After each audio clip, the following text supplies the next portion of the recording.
Kung nagbabala kang magpagawa ng LCD ng iyong cellphone at kung Realme ano kaya Oppo, ay meron ako sa inyo ituturo ng paraan para malaman mo kung gumagana ba ng maayos yung touchscreen ng inyong cellphone, lalong-lalo na kung bagong palit yan. So meron ako ditong pang sample, ito Oppo, ito nakapaklas na.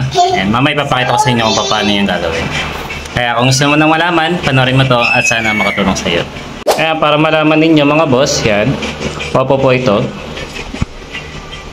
Para matest nyo po yung touchscreen kung gumagana ng maayos, pumunta lang po kayo dito sa dialer or kaya pinutin nyo yung emergency call. Tapos i-type nyo lang po dyan yung asterisk number sign 8. Yan. Asterisk number sign 899 number sign.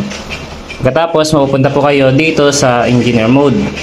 Tapos dito sa engineer mode, yung mga option na yan, ang pipiliin nyo lang po dito ay ito pong manual test. At dito sa manual test, i-swipe left nyo lang po at hanapin nyo lang po rito yung touchscreen. So itong touchscreen. At dito sa touchscreen, piliin nyo lang po dito yung sa option touchscreen na ito pong handwriting. Pinutin nyo lang po yan. At dito, kung mapapansin nyo, pag gumuhit ka, ay meron pong susunod sa inyong arrow or guhit. Yan, may makita po kayo. So, ang gagawin nyo dyan, isa-isay nyo lang po, pataas, pababa, o kaya pa X. Ngayon, kapag nakita nyo po na walang putol yan, ibig sabihin po, goods po yung touchscreen ng iyong cellphone, lalo na kung bagong palit lang po yan. Ayan. Sa ganyang paraan nyo po malalaman kung goods ba yung pinalit na LCD or touchscreen ng inyong mga cellphone.